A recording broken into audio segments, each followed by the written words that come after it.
Capítulo final parte 2. Despejado, informó Agnes, y como antes, entraron. Mira todos estos libros, murmuró Vivian mientras miraba hacia la parte superior de una de las estanterías. A Laurette le encantaría este lugar. Concéntrate, Vivian. No estamos aquí para leer, le recordó Agnes a su subordinada mientras rebuscaba en el interior del escritorio en busca de suministros. Lo sé, respondió Vivian señalando los libros. Pero, no puedo evitar pensar que perderíamos una oportunidad si los ignoráramos. Este mundo está muy por delante del nuestro. Ni siquiera los elfos pueden competir, y todos lo sabemos. ¿Sí? ¿A qué viene eso?, preguntó Wardes, arqueando una ceja y manteniéndose alejado de la ventana, por si acaso algo intentaba entrar. Lo que quiero decir es que deberíamos aprovechar el hecho de que quien quiera que fuera el dueño de estos libros claramente ya no los usa. Podemos tomar algunos y devolvérselos a Tristan. ¿Quién sabe qué podemos aprender de ellos? El grupo guardó silencio un instante, reflexionando sobre sus palabras. Kirche supuso que el mosquetero tenía razón. Si el profesor Colbert estuviera allí, probablemente estaría completamente de acuerdo, aunque solo fuera para saciar su intensa curiosidad. La riqueza de conocimientos que podrían obtener de los libros adecuados podría impulsar al país que los poseyera durante siglos. Una parte de la germana sentía cierta preocupación al respecto. Un salto así amenazaría con alterar seriamente el equilibrio de poder en el continente. Por no mencionar que era improbable que los triestinos compartieran el conocimiento con sus vecinos, especialmente con Albion a punto de invadirlos. Sabía que Tabitha compartía esa opinión, pero también sabía que Tabitha no pensaba llevarse nada de ese conocimiento a cambio de unas semillas de hierbas que habían encontrado antes. Finalmente, Agnes asintió y dijo, por suerte, tenemos un dragón en la otra habitación. Coge lo que puedas. Recuerda, esos libros no valdrán nada si morimos. Ah, y no mezcles la ficción con la no ficción. Eso nos confundirá al intentar aprender de estos tomos más adelante. Sí, señora, respondió Vivian, y entonces comenzó a buscar entre los libros una selección apropiada. Sin otros contenedores que revisar, y con Agnes sacando únicamente una caja de munición 45 ACT del cajón del escritorio, las demás siguieron el ejemplo de Vivian y comenzaron a revisar las estanterías. Kirche centró su atención en la pared más cercana al garaje, y Tabitha se unió a ella. Las demás estaban dispersas, cada una mirando una estantería diferente y sacando libros para examinarlos. Por lo que pudo ver, la gran mayoría de los libros parecían ser novelas. Títulos como Guerra y Paz de León Tolstoy, Moby Dick, o La ballena de Herman Melville, Frankenstein, o El moderno Prometeo de Mary Shelley, y Drácula de Bram Stoker captaron su atención. No creía que pudieran obtener ningún conocimiento práctico de ellos, a diferencia de los volúmenes de la enciclopedia británica que Tabitha estaba hojeando, basándose únicamente en su tamaño. Pero los libros eran ciertamente pequeños y ligeros, así que supuso que no sería demasiado complicado cogerlos. Quizás incluso podría leerlos si lograra salir viva de esta. Al ver que Tabitha estaba hojeando un tomo particularmente grande, grueso y pesado, encuadernado en cuero, Kirche preguntó, ¿qué es eso? Se llama Los principios matemáticos de la filosofía natural, escrito por Sir Isaac Newton, explicó Tabitha mientras le mostraba la portada a su amiga. Parece que se escribió hace cientos de años. Esta es una reimpresión moderna. Eso es interesante. ¿Qué dice? Es demasiado para mí ahora mismo, admitió Tabitha mientras guardaba el libro en su mochila. Pero, según el prólogo, revolucionó la comprensión mundial de la gravedad y de algo llamado las 3 leyes del movimiento. ¿Decía cuáles son esas leyes? El prólogo los resumía de la siguiente manera. Un objeto en reposo permanecerá en reposo a menos que actúe sobre él una fuerza externa. La fuerza neta sobre un objeto es igual a su aceleración multiplicada por su masa. Y, finalmente, toda acción tiene una reacción igual y opuesta. Kirche miró fijamente a Tabitha, sin comprender, mientras intentaba asimilar los conceptos.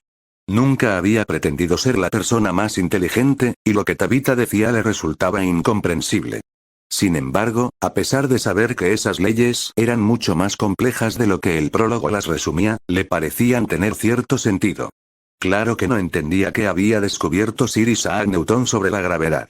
Eso lo descubrieron hace miles de años. Las cosas caen porque es su naturaleza. Negando con la cabeza, admitió. Bueno, al menos eso le encantará al profesor Colbert. Así es, convino Tabitha mientras sacaba un libro mucho más pequeño titulado Experimentos sobre la hibridación de plantas, de un tal Gregor Mendel. A diferencia del enorme tomo de Newton, este tenía el tamaño de las novelas que Kirche había encontrado. Tabitha no se molestó en profundizar demasiado, ya que el título era bastante claro.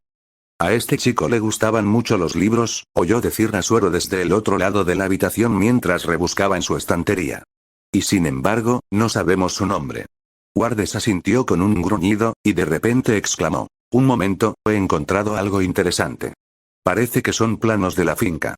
Eso captó la atención de todos, y se dirigieron hacia el escritorio central donde Wardes extendió los planos para que todos los vieran. Pasando el dedo con cuidado sobre el papel, Wardes dijo: bien, parece que esta mansión solo tiene una planta y un sótano. Frente a nosotros está el estudio, y a nuestra derecha, un pequeño trastero. Más allá hay un vestidor y una sala de mármol que da paso a un pabellón de caza. Ahí es donde se entra al ala oeste, que alberga el solarium, las habitaciones del servicio, la cocina y la despensa, y finalmente el comedor. Este tipo tiene una piscina al lado del dormitorio principal. Puede permitirse gastar dinero en eso pero no en un mantenimiento adecuado, comentó Vivian, negando con la cabeza y señalando las habitaciones en cuestión, situadas en el extremo norte del edificio y al otro lado del pasillo que conecta el ala este con la oeste. Menudas prioridades equivocadas. Ni que lo digas. Convino Suero mientras revisaba los planos del sótano. Según esto, el sótano es pequeño y se centra en el ala este, donde nos encontramos. Podemos bajar las escaleras en el pequeño trastero, donde encontraremos la bodega, la caldera, la lavandería, el incinerador y el almacén principal. Todo lo demás son cimientos. Bastante típico para una mansión. Me sorprende que no tenga una segunda planta, admitió Kirche encogiéndose de hombros. No es que me queje. Menos terreno que cubrir. De acuerdo, comentó Tabitha al ver el logotipo de una empresa en la esquina inferior derecha de los planos, junto con una nota.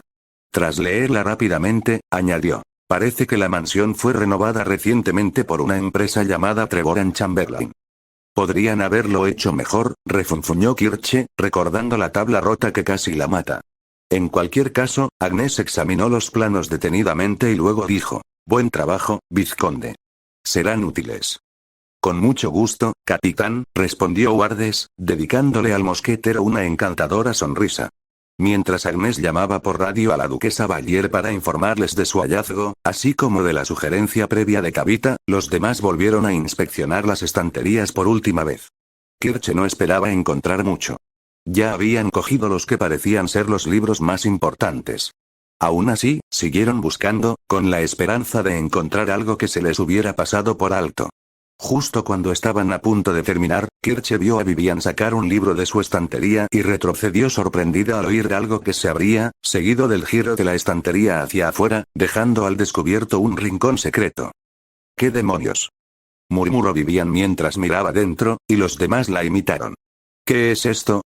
No lo sé, respondió Suero mientras iluminaba la abertura con su linterna. No estaba en los planos, o si lo estaba, no lo vi. ¿Para qué sirve?, preguntó Wardes mientras se pasaba la mano por la barba e inclinaba el cuerpo para verlo mejor. Desde luego, no parece lo suficientemente grande como para guardar nada. Quizá, antes de que pudiera decir una palabra más, oyeron otro fuerte clic, y la estantería volvió de golpe a su posición original. Sobresaltado, Wardes logró retroceder a tiempo para evitar ser aplastado, y la estantería se estrelló contra la pared del fondo con un ruido sordo. Sean quienes sean Trevor y Chamberlain, está claro que no tienen ni idea de lo que hacen. Gritó Vivian furiosa, señalando la estantería. Si alguien hubiera llegado hasta ahí, los habría matado. Eso casi me aplasta, murmuró Wardes mientras se apretaba la mano contra el pecho. ¿Estás bien?, preguntó Suero mientras miraba al vizconde con preocupación. Negó rápidamente con la cabeza y recuperó la compostura antes de responder: estoy bien. Un pequeño roce con la muerte nunca le ha hecho daño a nadie. Wardes soltó una risita ante su propio chiste, pero Kirche no se rió. Tampoco nadie más, especialmente Agnes, quien de inmediato informó a la duquesa Valier del último peligro con el que se habían topado. Cuanto más tiempo permanecían en aquella mansión, más le parecía a Kirche una trampa mortal. Por si fuera poco, cuando la estantería volvió a su sitio con un golpe seco, juraría haber oído un gemido bajo, casi imperceptible. Sabía que solo eran los cimientos y las vigas de soporte crujiendo bajo la fuerza repentina, pero eso no impidió que el ruido le recordara a una persona gruñendo de decepción. En cualquier caso, todos habían terminado con la biblioteca, así que pasaron a la siguiente sala. Decidieron ir primero al pequeño trastero y entraron con cuidado. Como indicaban los planos, había una estrecha escalera de madera que conducía al oscuro sótano, pero Kirche no tenía intención de bajar allí todavía. Mientras todos empezaban a registrar las diversas cajas, cajones, taquillas y barriles, Kirche se sintió atraída por un gran cofre metálico en el rincón del fondo. Junto a él había una máquina de escribir, de la misma marca y modelo que había visto por toda Raccoon City. No sabía por qué las veía siempre, pero por alguna razón que no alcanzaba a comprender, siempre se sentía más segura en las habitaciones donde las había. Probablemente porque aún no le había ocurrido nada malo dentro de esas habitaciones. En cualquier caso, abrió el pesado cofre y miró dentro, con la esperanza de encontrar algo útil. Allí encontró 3 hierbas, cada una de un color diferente.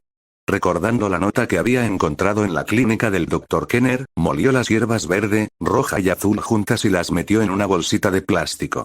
Junto a las hierbas en maceta había unas cajas de cartuchos de escopeta del calibre 12 de la marca Steel Boy. Espera, ¿será posible?, susurró Kirche al divisar la forma inconfundible de un arma larga enterrada entre la chatarra. Al sacarla, se sintió inmediatamente consternada. Aunque alguna vez fue una escopeta de 2 cañones, estaba completamente destrozada, sin posibilidad de reparación. Los cañones estaban ligeramente aplastados y partidos, y la bisagra bloqueada. El simple hecho de que aún se pudiera reconocer era un milagro. Tras guardar la escopeta, se giró para mirar a los demás, que seguían recogiendo provisiones. Como estaban en un almacén, había de sobra, sobre todo munición y suministros médicos, que reclamaron con avidez. Dado que la mansión casi les había costado la vida a 2 de ellos en distintas ocasiones, Kirche decidió que aquello era más que suficiente. Vivian, pásame esa pólvora, pidió Suero, y el mosquetero le arrojó la botella de inmediato. Gracias. No hay problema. ¿Para qué lo necesitas?, preguntó ella mientras Suero sacaba unos tubos de repuesto que había encontrado y comenzaba a verter en ellos la pólvora junto con clavos, tornillos y balas de mosquete. Serán rudimentarias, pero creo que podría fabricar algunas granadas, dijo mientras tapaba los tubos e insertaba una mecha. Guardándolas en su mochila, añadió, las probaré cuando volvamos afuera. Me parece bien, respondió Vivian antes de volverse hacia Agnes y preguntar. Capitana, ¿quiere que bajemos? Todavía no. Primero despejemos este piso, respondió ella, y los demás asintieron. Tras vaciar el trastero, salieron al pasillo. A la lluvia se había unido el granizo, que golpeaba con fuerza el gran ventanal junto al que estaban. Otro relámpago iluminó el interior, sobresaltando a Kirche por el repentino sonido. Por suerte, desapareció tan rápido como había aparecido, y así continuaron su camino.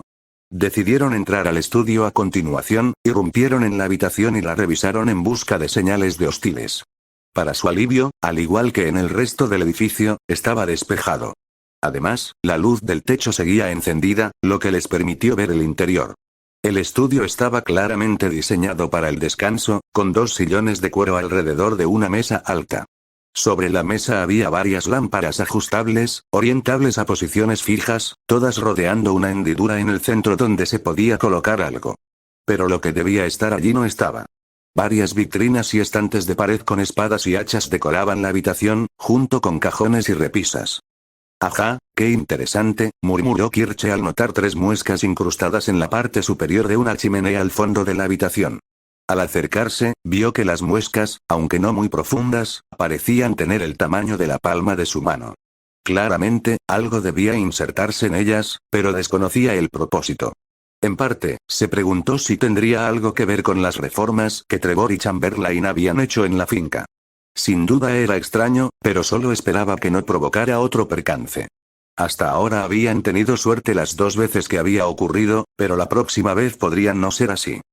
Capitán, no parece que haya mucho aquí, informó Suero mientras abría un cajón que contenía lo que parecía ser un diario.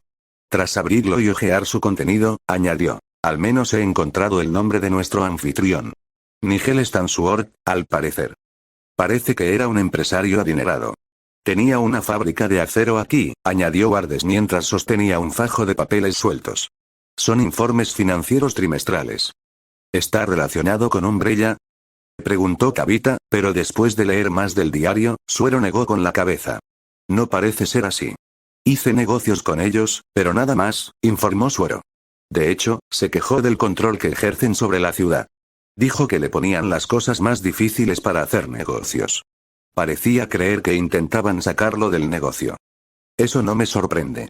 ¿Algo más?, preguntó Agnes.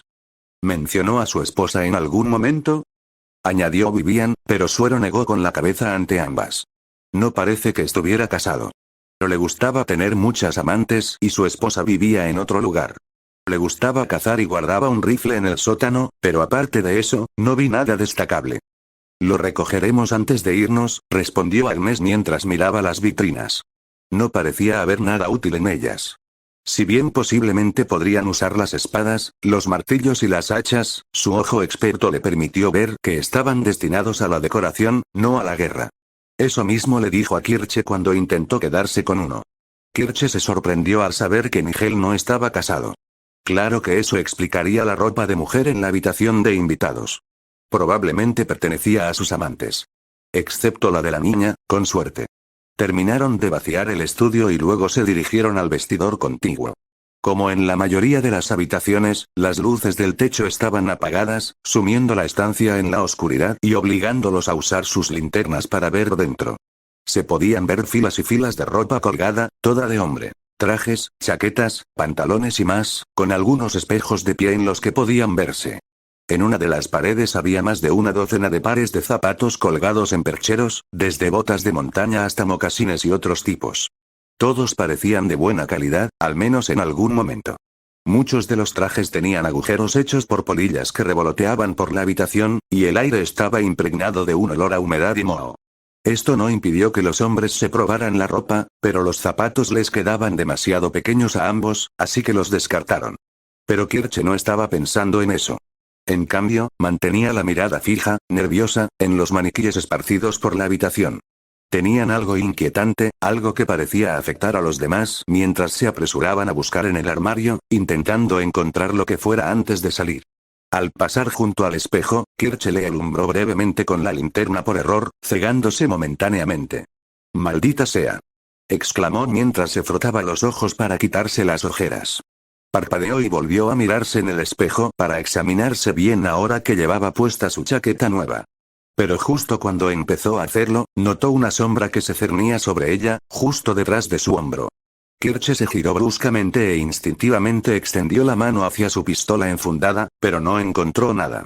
Respirando con dificultad, notó que todos la miraban con confusión. «Kirche, ¿qué te pasa?», preguntó Tabitha, y Kirche respiró hondo varias veces para calmarse. Yo creí ver a alguien detrás de mí», respondió, mirando de un lado a otro de la habitación. Parecía un hombre. «Yo estaba aquí», señaló Suero desde el otro lado de la habitación, lejos del espejo. «Yo también», añadió Wardes, con preocupación en la voz. Tras un suave suspiro, continuó. «Mira, Kirche. Estás estresada. Todos lo estamos. No dejes que tu mente te juegue una mala pasada. No fue más que eso». Tras respirar hondo un par de veces, Kirche asintió lentamente. Sin embargo, por más que lo intentó, no podía sacudirse la sensación de que algo la acechaba. Algo la observaba, como si le respirara en la nuca justo antes de girarse. No le gustaba, así que salió del armario a paso ligero.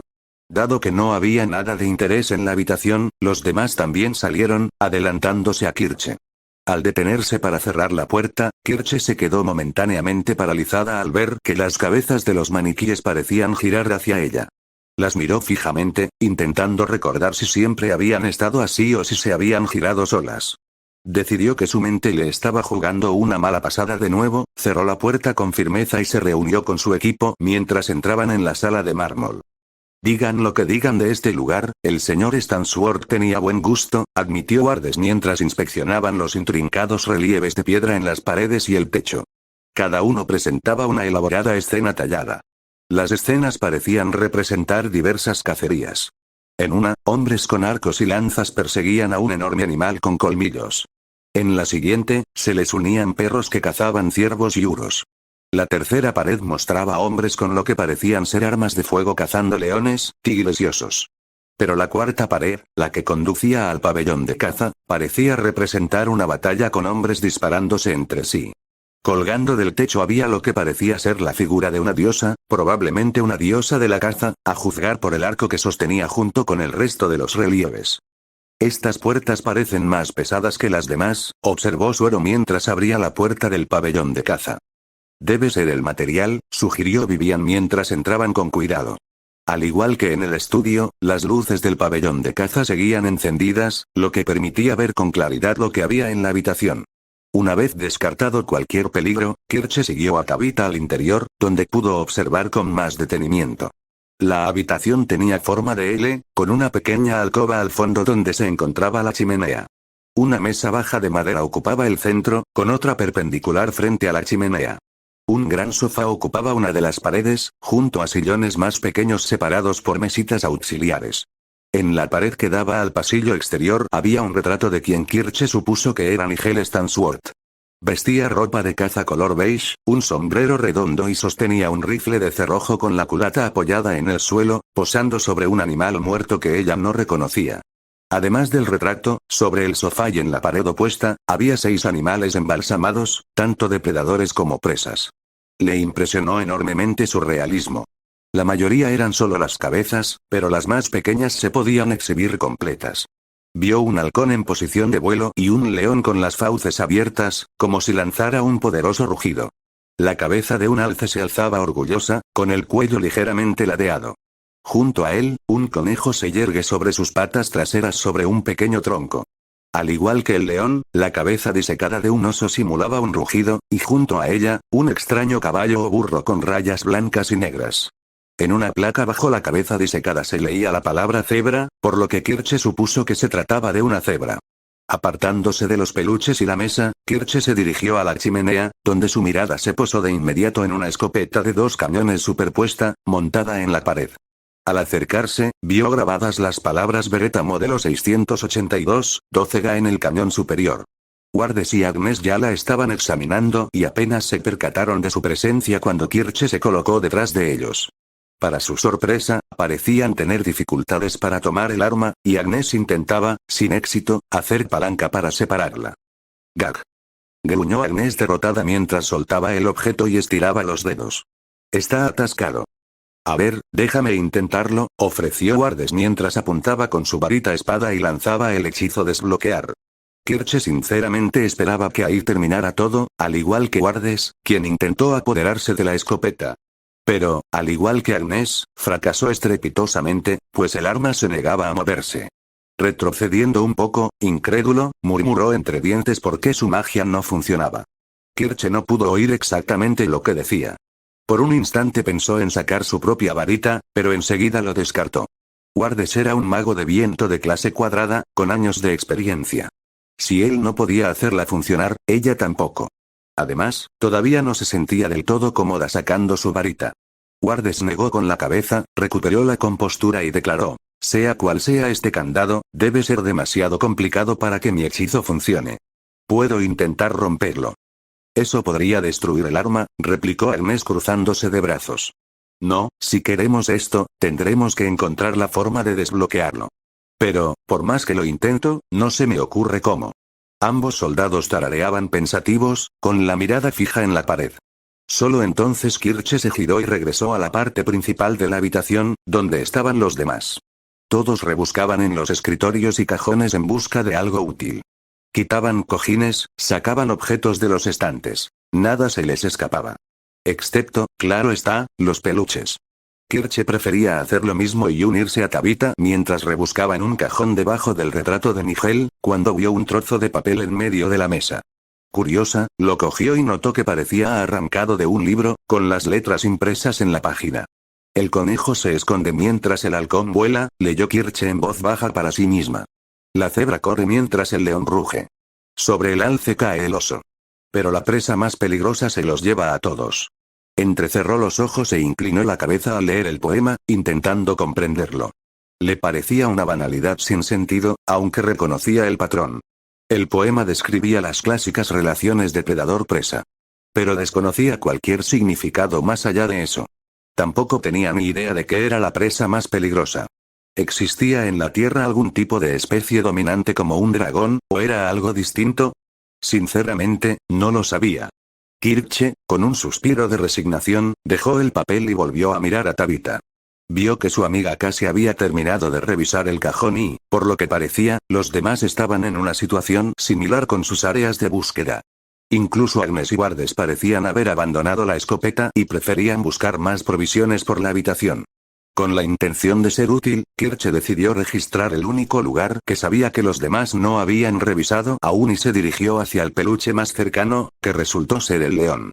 Mirar dentro de su boca le resultaba algo inquietante, sobre todo después de todo lo que había tenido que afrontar el último día.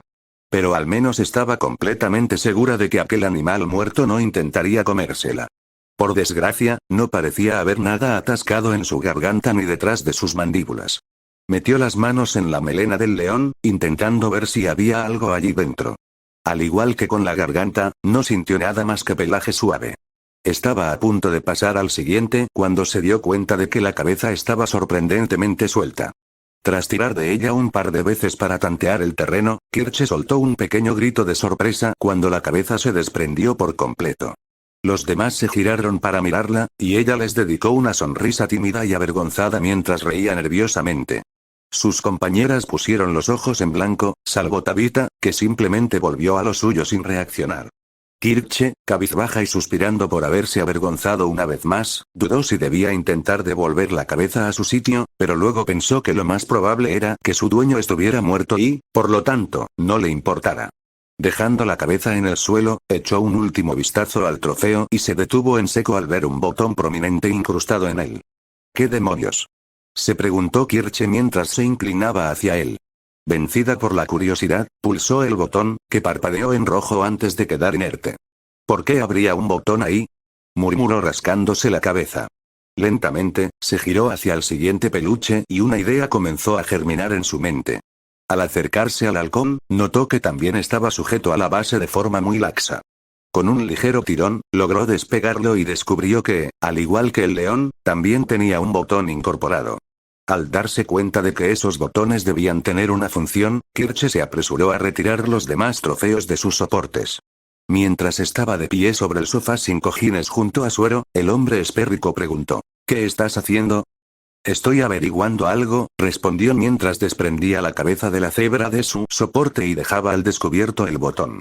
Para entonces, los demás ya se habían dado cuenta de lo que Kirche había descubierto y habían retirado las demás cabezas. Todas y cada una de ellas tenían un botón integrado en el soporte. Desconocían su función. Buena captura, la felicitó Wardes mientras se colocaba frente al botón del oso y lo pulsaba. Al igual que el del león, parpadeó en rojo antes de apagarse. Luego añadió: ¿Pero qué hacen? No tengo ni idea, pero está claro que hacen algo, respondió Kirche mientras intentaba averiguarlo. Oye, este se puso verde, exclamó Vivian al presionar el botón del conejo. Tal como había dicho el mosquetero, el botón se puso verde y, a diferencia de los demás, se quedó presionado. Murmuró Agnes. Volviéndose hacia el botón del león, lo pulsó con la esperanza de que hiciera algo diferente, pero volvió a parpadear en rojo. Al mismo tiempo, el botón del conejo se apagó, dejándolas de nuevo en el punto de partida. Fundador, esto no tiene sentido, afirmó Suero, gruñendo de frustración. Mejor demos por perdidas estas cosas y sigamos adelante. Los demás parecían estar de acuerdo, e incluso se prepararon para salir de la habitación con él. Pero Kirche no estaba tan convencida y se devanó los sesos intentando encontrar la solución a aquel enigma. Tras unos instantes, recordó el artículo que había leído y que el conejo era el primer animal mencionado en el poema. El botón del conejo se había vuelto verde. ¿Acaso existía alguna conexión? Kirche se dirigió al botón del conejo y lo pulsó. Igual que cuando lo hizo Vivian, el botón se iluminó y se quedó verde. En lugar de ir al león o a cualquier otro animal, Kirche fue al halcón y pulsó su botón. Contuvo el aliento cuando este también se puso verde. Reconociendo el patrón, se dirigió a la cebra y pulsó su botón, seguido del león. Al pulsar el del alce, este parpadeó en rojo y reinició los demás botones, lo que la hizo maldecir brevemente de frustración antes de reiniciar la secuencia, esta vez en el orden correcto. Cada botón, uno tras otro, siguiendo el poema, se iluminó y se quedó verde. Cuando se pulsó el último botón, todos oyeron un clic resonante y pesado al desbloquearse algo, seguido del deslizamiento de una piedra cuando el soporte que sostenía la escopeta de 2 cañones se deslizó hacia adelante. ¡Aja! ¿Sí? Exclamó Kirche, casi saltando de alegría hacia el arma ahora libre. Sabía que esas significaban algo. Al reclamar su premio, oyó otro clic cuando el arma fue retirada del soporte, que se deslizó ligeramente hacia arriba por la falta de peso. Lo ignoró y sacó la caja de cartuchos de escopeta que había encontrado antes. Al abrir la escopeta, se dispuso a insertar cartuchos nuevos, solo para darse cuenta de que el arma ya estaba cargada. A Kirche le pareció extraño. No sabía mucho sobre seguridad con armas, pero recordaba el video que todos habían visto, donde se les advertía vehementemente que, bajo ninguna circunstancia, debían dejar un arma cargada en el soporte, ya que era extremadamente peligroso. El hombre había recordado una ocasión en que un pandillero había hecho precisamente eso, y su hijo encontró el arma, jugó con ella y se disparó accidentalmente. Fue una tragedia absoluta, y sin embargo, Nigel aparentemente consideró perfectamente aceptable dejar esta arma cargada.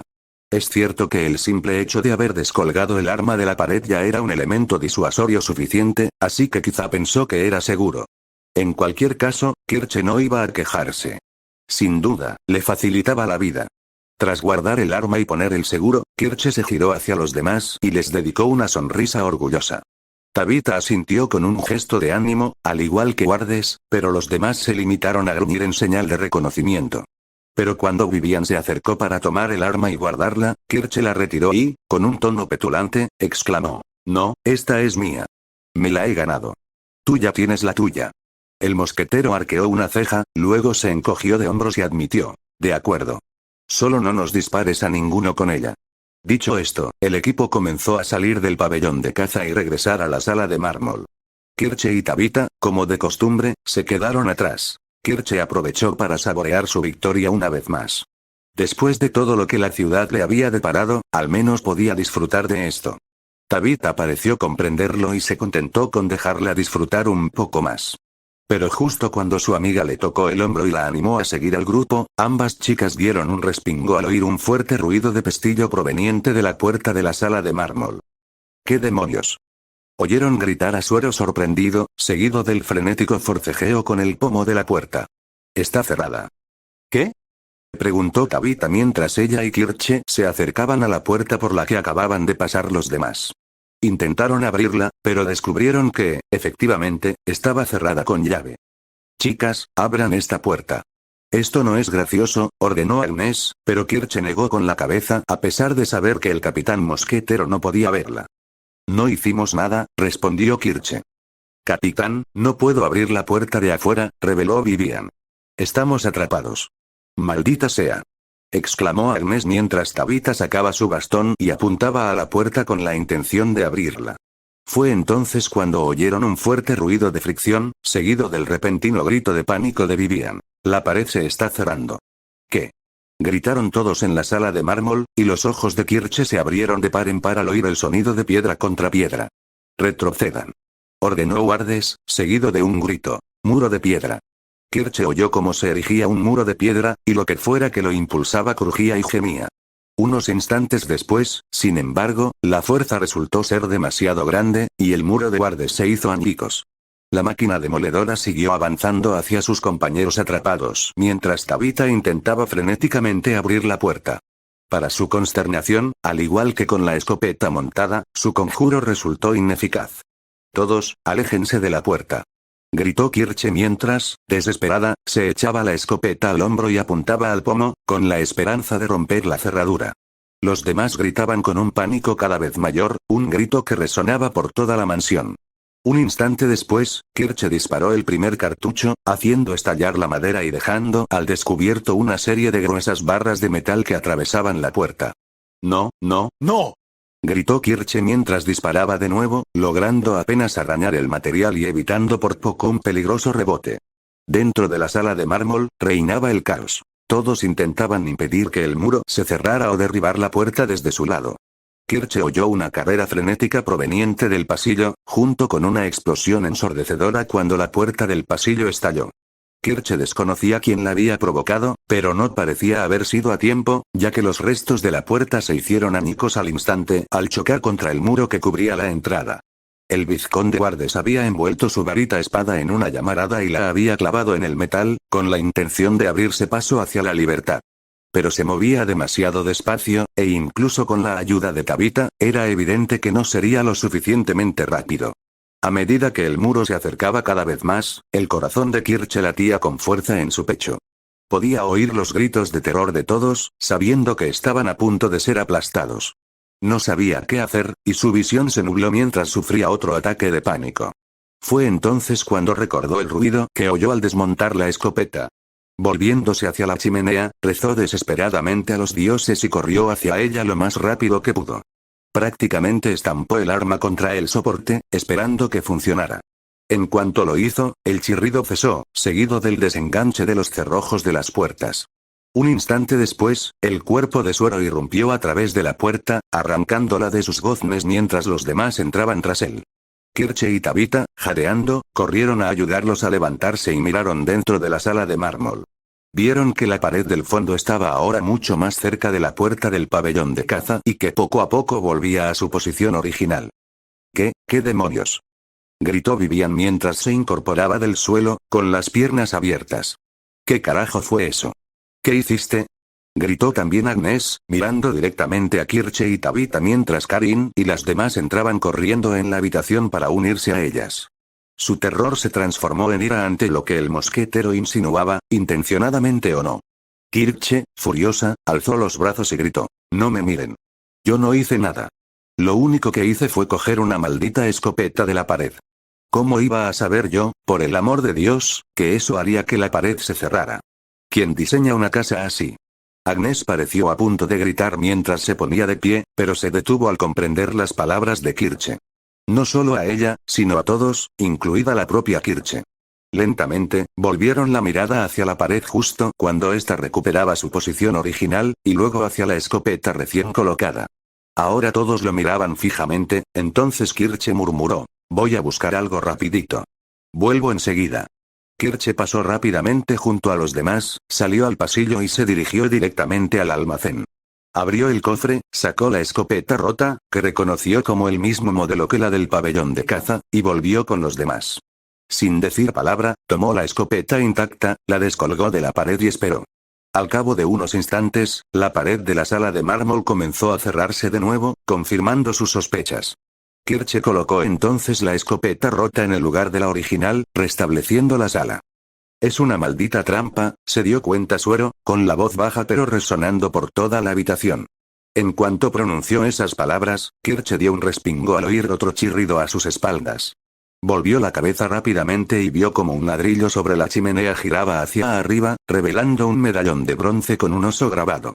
Una parte de Kirche ni siquiera quería tocarlo, pero sabía que debía ser importante. Al tomar el medallón, temió por un instante que algo más fuera a suceder, pero no pasó nada. Ahora todos la miraban fijamente mientras sostenía el medallón en alto para que todos lo vieran. Al principio nadie dijo una palabra, luego Karin ordenó: «Todos, a las habitaciones de los sirvientes. Ahora».